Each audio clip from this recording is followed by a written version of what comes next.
Bismillahirrahmanirrahim. Assalamualaikum warahmatullahi wabarakatuh. Selamat datang dalam ceramah yang ke-54. InsyaAllah kita akan menjalankan berapa latihan untuk menjelaskan cara gimana kita menyelesaikan masalah dalam ilmu al-fara'id. Sekiranya kita dapat asabah dengan diri sendiri atau asabah dengan lain atau asabah bersama lain dalam suatu masalah, kita harus ingatkan selalu kalau memperbanyakkan latihan adalah satu-satunya cara untuk memahami dan menjadi orang ahli fara'id yang benar.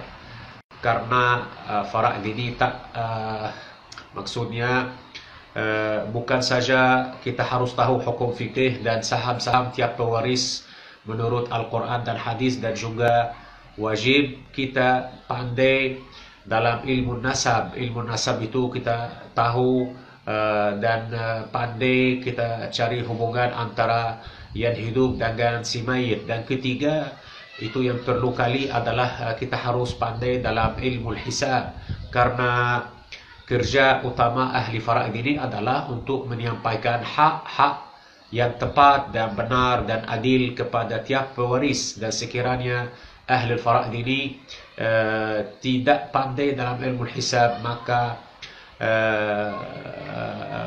payah untuk menyelesaikan masalah pewaris.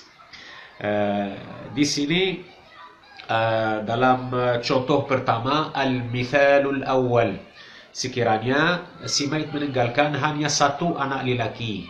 Satu anak lelaki bermakna si anak lelaki itu akan dapat warisan dengan asabah dengan diri sendiri. Jadi dia akan dapat semua warisan. Jadi pangkal masalah dari satu dan sahamnya adalah satu. Jadi satu dari satu bermakna seluruh atau semua warisan akan dapat oleh anak lelaki. Kira satu ataupun 9 anak. Kalau ada 9 anak pun akan dapat warisan dengan asabah. 9 anak lelaki dapat warisan dengan asabah. Jadi pangkal masalah dari 9 dan sahamnya adalah 9 saham. Tiap anak lelaki akan dapat satu saham. Dalam latihan kedua, al-mithalu tsani, sekiranya seorang meninggal dan meninggalkan 9 anak lelaki dan 1 anak perempuan. 9 anak lelaki dan 1 anak perempuan. Di sini warisan akan dibagi menurut asabah dengan lain, di mana lelaki akan dapat, anak lelaki akan dapat 2 kali ganda saham atau hak perempuan.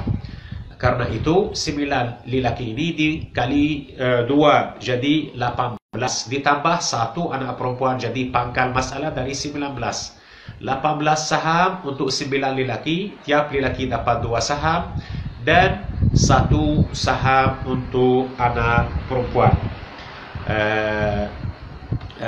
Kita harus ingatkan, kalau pangkal masalah yang kita sebut ada 7 pangkal masalah adalah 2, 3, 4, 6, 8, 12 dan 24. Pangkal tersebut tak boleh dipakai sekiranya pewaris adalah asabah dengan diri sendiri atau asabah bersama, asabah dengan diri sendiri atau asabah dengan lain. Kenapa? Karena pangkal masalah akan jadi menurut bilangan kepala. Kita ikut bilangan kepala. 1 anak lelaki pangkal masalah 1, 2 lelaki pangkal masalah 2, 15 anak lelaki pangkal masalah 15. Sekiranya ada lelaki sama perempuan, kita kalikan kepala lelaki 2 dan kepala perempuan 1, dan itu semuanya akan jadi pangkal masalah. Latihan ketiga, al-mithalu tsalits, sekiranya seorang meninggal dan tinggalkan anak perempuan 1 dan saudara kandung perempuan 1. Sini anak perempuan akan dapat fardu separuh karena dia 1 dan tidak tasib bersama anak lelaki. Tidak ada anak lelaki, dia 1, jadi dapat fardu separuh dari warisan. dan sisa warisan akan pergi asaba bersama lagi kepada anak perempuan. Jadi di sini anak perempuan dapat separuh. Jadi pangkal masalah dari dua, satu saham untuk anak perempuan dan satu saham untuk saudara perempuan kandung. Teruskan kita ke latihan keempat, al-mithalur rabi'. Di sini kita beri contoh kepada asaba dengan diri sendiri. Sekiranya seorang meninggal dunia dan tinggalkan pakcik kandung lelaki satu dan makcik kandung perempuan satu. Jadi di sini pakcik kandung akan dapat warisan dengan asaba sepenuhnya, dan makcik kandung adalah ahli rahim, bukan ahli fardu. Dan ahli rahim hanya bisa mewarisi si mayit sekiranya tiada ahli fardu dan tiada asabah.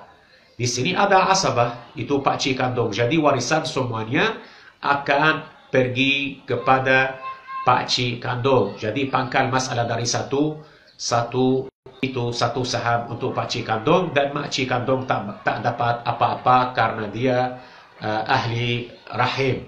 Kita harus ingatkan, kalau taksim dengan lain hanya terjadi antara anak lelaki dan anak perempuan atau cucu lelaki sampai ke bawah dengan cucu perempuan sampai ke bawah, dan antara saudara lelaki kandung bersama saudara perempuan kandung dan saudara lelaki seayah dengan saudara perempuan seayah.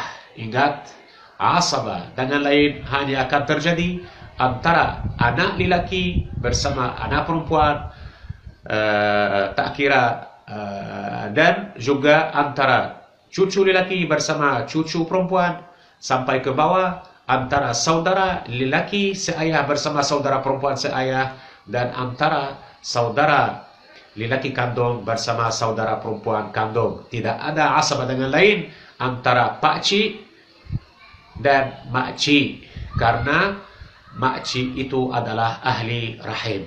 Wassalamualaikum warahmatullahi wabarakatuh.